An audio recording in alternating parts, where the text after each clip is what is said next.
Molt bones a tots i benvinguts en aquest article de Via Empresa anomenat Atur, la necessitat de limitar els ajuts. No cal ser massa agut per observar que el sistema públic espanyol de gestió de prestacions de desocupació hi ha frau. Per Xavier Roig. Bruegel ha publicat un interessant estudi sobre el mercat de treball a la Unió Europea amb dades de l'any 2023. El resum és que hi ha una certa similitud en les dades bàsiques. Tot seguint les metodologies de treball Big Data, podríem dir que l'estudi és útil per analitzar qui s'allunya d'aquesta certa uniformitat i preguntar-se el per què. Pel que fa a la força de treball, és a dir, quina quantitat de població que podria treballar i vol fer-ho, observem que la mitjana europea és del 80%. Per fer-ho ras i curt, podem dir que el 20% de la població de la Unió Europea que està en edat de treballar no ho fa. D'aquest 20%, una quarta part, és a dir, un 5% del total, voldria treballar, però no ho pot fer per diverses raons. Problemes de salut, atenció a altres membres de la família, etc. Al final, ras i debatut, podem dir que en un 15% de la població europea que podria treballar i no ho fa és perquè no en té ganes. Nosaltres estem en la mitjana de força de treball disponible, 80%. Itàlia està en un extrem, només 72%, i Suècia en l'altre, amb un 88%. Una altra dada interessant. Quin percentatge dels ocupats ho estan en diverses feines? La mitjana de la Unió Europea és de 10%. Espanya està en el 14%. Els països més nous de la Unió Europea, els de l'est, són els que tenen menys població ocupada en diverses feines. Per això destaca Lituània, amb un 1,4%. I el que més quantitat de treballadors té en diversitat d'ocupacions són els Països Baixos, amb un 19,4%. I França en té un 12%. Sembla que com més flexible és el mercat, més alt és el percentatge. I pel que fa al teletreball, la mitjana a la Unió Europea és del 22%. El país on més es treballa des de casa, els Països Baixos, amb un 56%. El país on menys, Bulgària, amb un 3%. I nosaltres, un 14%. Altre cop, sembla com si la flexibilitat del mercat laboral anés lligada a més possibilitats de formes de feina. En el tema de l'atur no hi ha grups que els caracteritzi. No senyor, estem sols. Només amb Grècia de companya avançada amb un 11%. Però bé, anem al tema central, que és el de l'atur. No sorprendré ningú si dic que en aquest tema despuntem. A la Unió Europea la taxa mitjana és del 6%.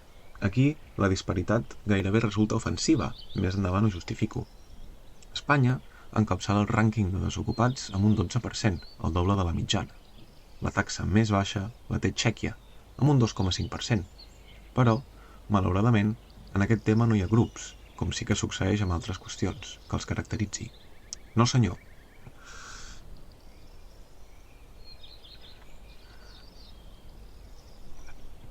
Ja sé que sortirà algun raó que dirà que l'atur oficial a Espanya no és real, ja que és més baix. Aquesta explicació encara ens ho posa més contra la paret. Som uns estafadors.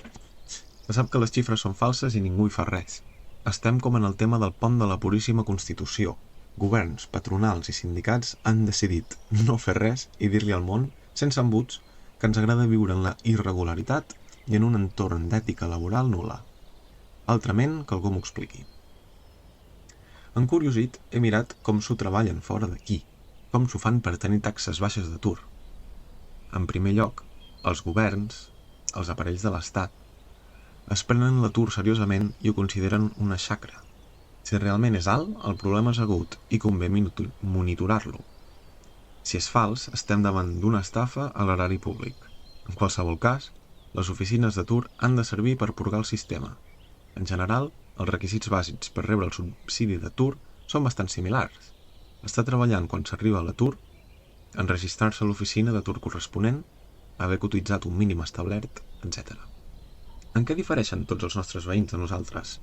Doncs en l'estímul que s'ha d'aplicar a l'aturat per tal que busqui i accepti feines. Relativament fàcil. Com ho fan? A França. Què et pot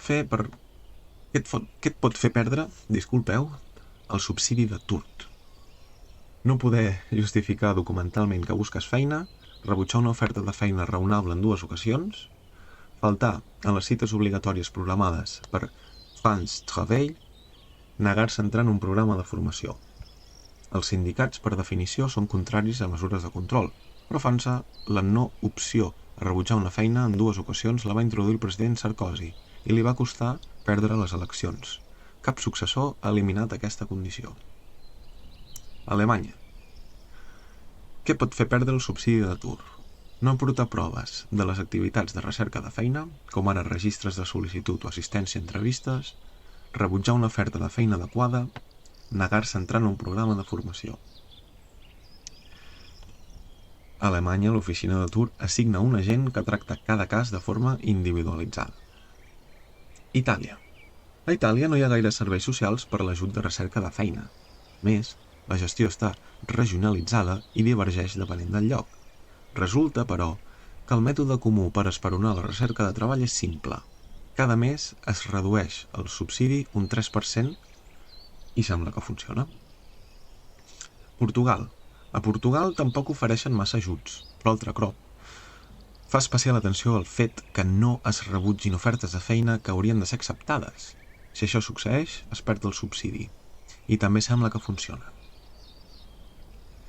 Es necessita voluntat política.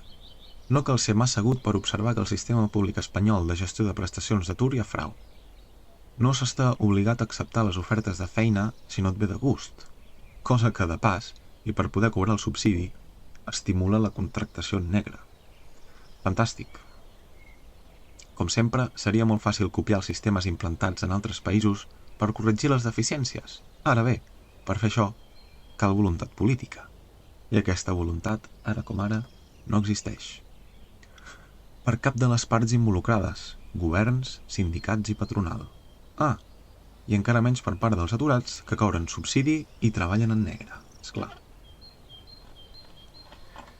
I bé, fins aquí aquest article polèmic i a l'ordre del dia. Espero que us hagi sigut d'interès.